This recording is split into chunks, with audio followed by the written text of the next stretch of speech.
Welcome, I'm Adrian Shelley. I'm the Bandit Chair of Internal Medicine at St. Louis University School of Medicine.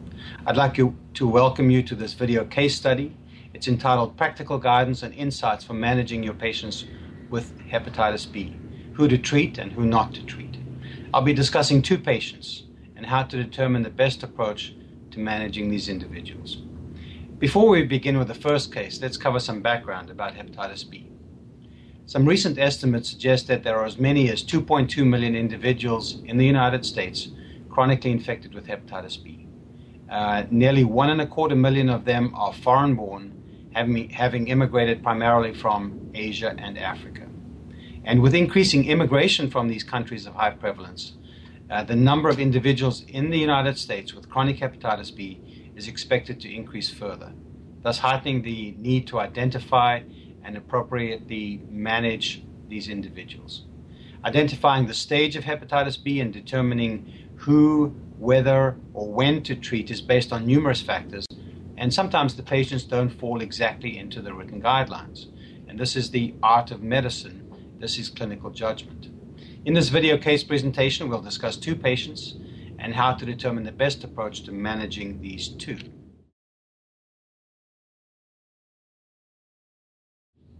So here's the first patient. This is a 45-year-old Caucasian man. He was found to be hepatitis B surface antigen positive as a result of having elevated liver enzymes, ALT levels, noted on a routine physical. History revealed a high-risk sexual behavior for a period of several months to a year, around 10 years ago, following a divorce. Physical examination shows no signs of hepatic decompensation. So after this initial assessment, there's a first decision point. What further laboratory tests are necessary in order to determine the next step in managing this patient? Do we need to measure hepatitis B DNA, ALT levels, or E antigen status, or perhaps some combination of these? Well, I believe we need to measure all three: DNA, E antigen, and ALT levels. And if we think about why, both the AASLD practice guidelines and the US algorithm based in the determination of the need to treat on tests for hepatitis B replication. And these are HBV DNA levels and hepatitis B E antigen, and on measures of liver disease, and the prime one being liver enzymes, in this case ALT, being elevated. Thus, tests for ALT, HBV DNA, and E and anti-E must be performed as a basis for making decisions about treatment. The other tests to consider are antibody to hepatitis C virus and hepatitis D virus. They're not necessary to determine antiviral treatment, but they provide some important information about the patient. As many as 10 to 15% of patients with chronic hepatitis B are also infected with hepatitis C. Patients co-infected with B and C have a higher risk of cirrhosis and hepatocellular carcinoma. And of course, infection with the hepatitis D virus is dependent on having hepatitis B. And a small proportion of patients in the United States with chronic hepatitis B also have D or delta hepatitis. And they're at higher risk of progressive liver disease, cirrhosis, hepatic decompensation, and probably also hepatocellular carcinoma. So having done these blood tests, we're faced with another decision point, and that relates to liver biopsy. Should a liver biopsy be performed on this patient with chronic hepatitis B at this time? And I personally believe it's not necessary to do a liver biopsy. It wouldn't be incorrect to do a biopsy at this stage, but it's not really necessary because the decision to treat can be based largely in a patient like this on laboratory values on blood tests. So a liver biopsy is most useful in determining the management of patients who fall in between categories in the AASLD guidelines, such as those with an ALT close to the upper limit of normal but not really raised. These patients may have abnormal liver histology with increased fibrosis and are at risk of progressive liver disease, particularly if they're older, over the age of 40 in this case. With this in mind, the decision to perform a liver biopsy should consider the patient's age, the upper limits of normal for ALT, their E status, their hepatitis B DNA levels, and any other indicators of chronic liver disease or portal hypertension. The patient undergoes the laboratory tests we've talked about, and the results are the patient is positive for hepatitis B E antigen, negative for antibody to E. The hepatitis B DNA level is 950,000 IU or international units per mil. The ALT level is raised at 98 units per liter, AST 47, and antibodies to Delta and hepatitis C virus are negative. So the question then is, what do these results mean? How do we interpret them? There are elevated or quite high HBV DNA levels, and there's E antigen positivity. This indicates hepatitis B replication or active infection. The ALT level is more than 3 times the ideal upper limit of normal, which is 30 for men, and indicates a risk of progressive liver disease and also hepatocellular carcinoma. And of course, the negative testing for C and D indicate the absence of co-infection with these viruses. So then, based on these results, how should we best manage or treat the patient? And the choices are to begin immediate antiviral treatment based on evidence of active virus replication. One can monitor the patient, ask them to come back in 6 months or 12 months, and treat only if the HBV DNA levels remain high. Or one can get the patient back at 3 months and treat if the ALT remains persistently elevated at that time point. So we prefer to get the patient back after that initial evaluation at 3 months' time. And the AASLD practice guidelines recommend that patients should be monitored every 1 to 3 months if they're E antigen positive and have high levels of HBV DNA and ALT levels. And then treatment should begin immediately in those people with hepatic decompensation, although our patient has no evidence of decompensation, just of active liver disease. It's important not to start treatment immediately. A patient with raised serum aminotransferases or ALT levels may be in the midst of a spontaneous seroconversion. They may be getting ready to clear E antigen by themselves, and we need to give them a little time for this to happen. And of course, if that does happen, they will not need treatment. So as recommended by the AASLD practice guidelines, lab tests were repeated 3 months later in this patient. At that 3-month time point, the patient was still E antigen positive, but his HBV DNA had now increased to 1,100,000 IU per mil. The ALT was slightly raised at 113 and the AST 56 units per liter. So it's clear at this time that the patient actually has active chronic hepatitis B, marked by high levels of virus, E antigen positive, and HBV DNA more than 20,000 IU per mil, which is the cut point for saying that the level is high. And the ALT levels are persistently elevated, and this patient therefore requires treatment.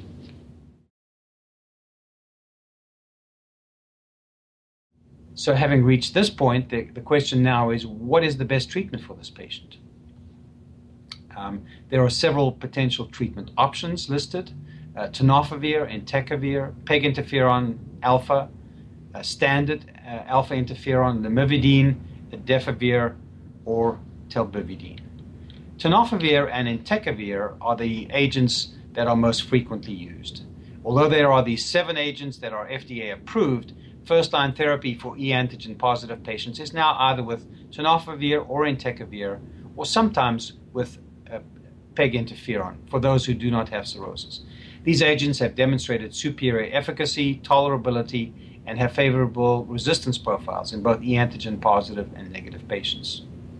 Of the 3 first-line therapies, tenofovir and entecavir are administered orally, essentially 1 pill a day, whereas interferon needs to be injected. Both entecavir and tenofovir have a greater antiviral potency than lamivudine or adefovir, and a high resistance barrier, and are active against lamivudine-resistant strains of hepatitis B. The interferons, peg interferon or standard interferon, both require subcutaneous administration. The peg interferon is given once a week compared to either daily or 3 times a week with standard interferon. It's of equal or greater efficacy in suppressing HBV replication and inducing remission of liver disease. But this response does seem to depend on the genotype of hepatitis B. So there are several strains or genotypes of hepatitis B, and it's genotype A or B that seems to respond best to interferon, be it PEG interferon or standard interferon, whereas those with genotypes C or D do not respond nearly as well. The second-line agents, some of those other 7 that are approved, have some important limitations. Firstly, lamivudine is not quite as potent or effective as entecavir or tenofovir, and continued use is associated with the emergence of drug-resistant variants, as frequent as 60 to 70% after several years of use. Adefovir has a lower rate of resistance than lamivudine, but it's not nearly as potent as entecavir or tenofovir. Sequential treatment with lamivudine followed by adefovir can result in the emergence of drug-resistant variants. Telbivudine, another nucleoside analog, is more potent than lamivudine and adefovir, but is associated with a high rate of resistant mutations as well, and cross-resistance to lamivudine. So therefore, tenofovir or entecavir would be an ideal and appropriate treatment choice in this patient. The optimal duration of treatment is not clear. With PEG interferon, one possible advantage is that there is a defined treatment period of no more than 12 months. With entecavir or tenofovir, we generally say that if the patient goes on to become seronegative for e antigen, or to seroconvert, which is loss of e antigen and development of anti-E, therapy may be stopped or discontinued after a period of consolidation, usually 12 months. So the patient clears e antigen, followed by a 12-month period of ongoing therapy to consolidate the response, and then one can perhaps consider stopping treatment. It's worthwhile exploring other possibilities with this patient. How should this patient be managed if his initial lab tests were e antigen positive, anti-E negative, but the HBV DNA level were lower, say 15,000 IU per mil, and the ALT level was 29 units per liter. So his HBV DNA, therefore, is below the 20,000 IU per mil cutoff for high, and his ALT is just under the upper limit of normal. And since he's still below the guideline indications for treatment and monitoring, we would say that no further steps are needed. So the patient has some HBV DNA, but not quite enough to trigger automatic treatment after a period of 3 months. So we say then a patient like this should be monitored, and the interval might be 3 months, but more likely 6 months or a year following that initial evaluation to see if the status has changed. Maybe the hepatitis B DNA level has gone up, or perhaps it's stayed at its current low level. With the HBV DNA being 15,000 and ALT at 29, this patient's values are just below the point at which treatment is indicated, but monitoring is still necessary. This is very important to not miss out on a patient who subsequently has more active liver disease that needs treatment. Hepatitis B DNA levels are known to fluctuate quite widely, above or below the 20,000 IU per mil, and we generally think that levels that are lower than the 20,000 IU per mil are associated with a lower risk of disease progression, and in fact there's a lower risk of development of hepatocellular carcinoma below this cutoff point. ALT values also fluctuate over time, and in some cases associated with known patient-specific factors such as body mass index, gender, other associated diseases, or sometimes they fluctuate because of reasons that are not apparent to us, but probably represent a balance between the host immune system and virus replication. So, despite the fact that this patient's serum HBV DNA and ALT levels are below the guideline cutoffs, in this hypothetical example, he should be then reassessed at 6 months. If these values are unchanged at that time, you could again consider the idea of doing a liver biopsy, although because there's no dramatic change, the ALT level is still within the range of normal, it's probably not necessary or advisable to do a biopsy. But again, we think about doing biopsies in these individuals whose levels do not fit exactly into one or other of the patterns described in the AASLD practice guidelines.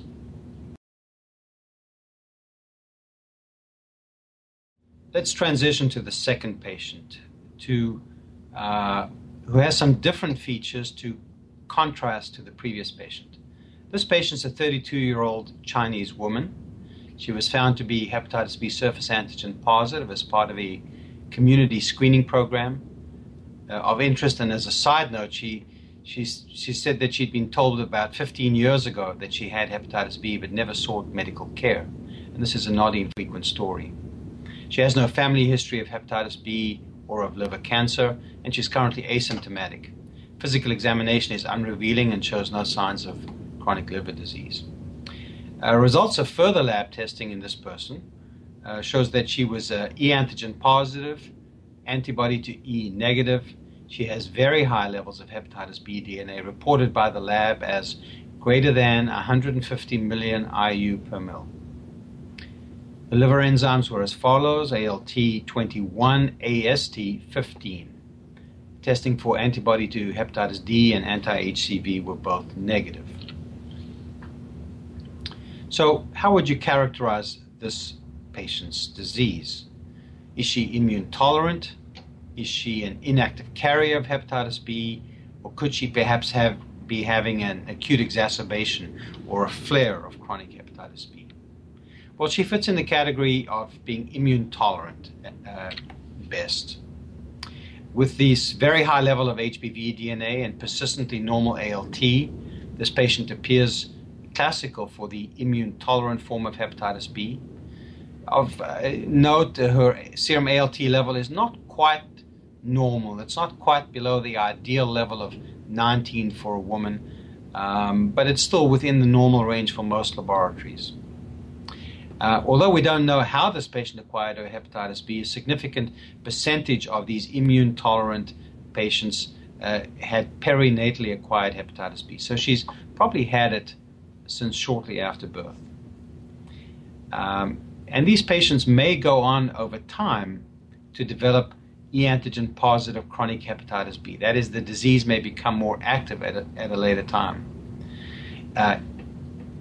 One of the categories we discussed was the inactive carrier of hepatitis B.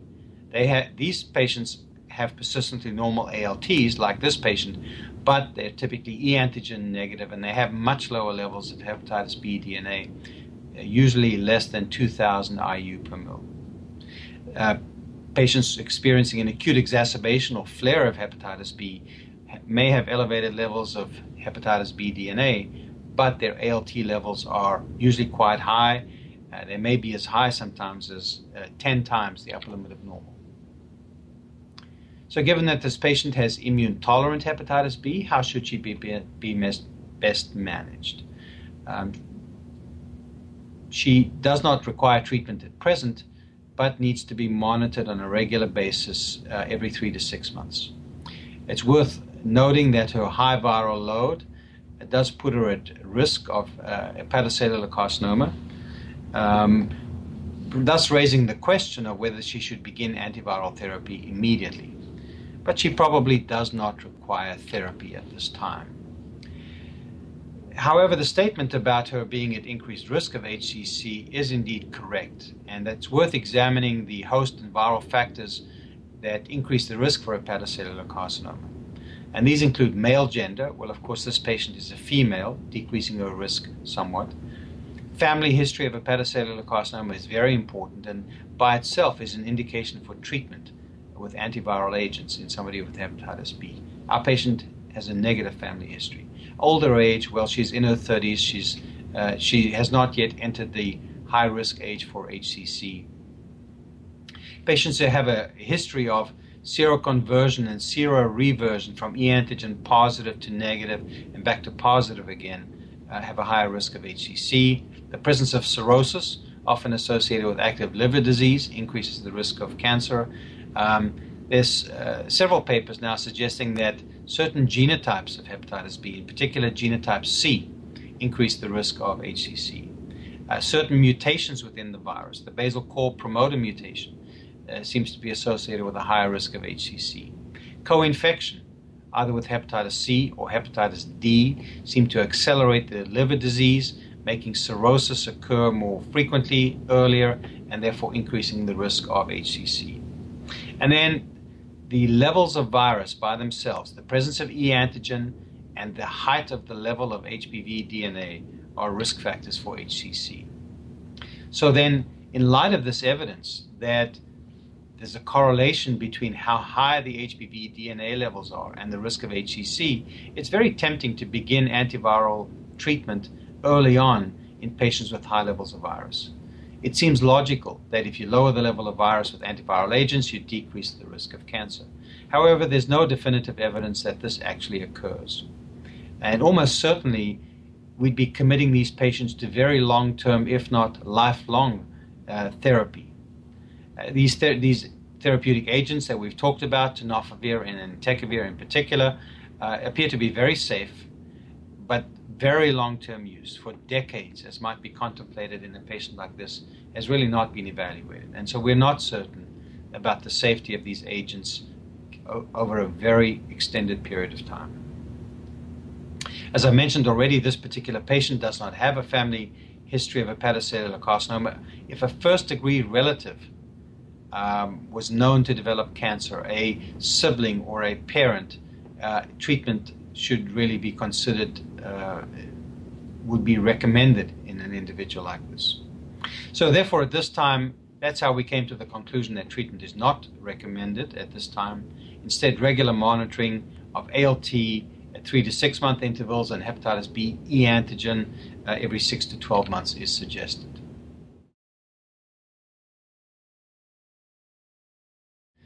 So the take-home messages from these two cases include the following.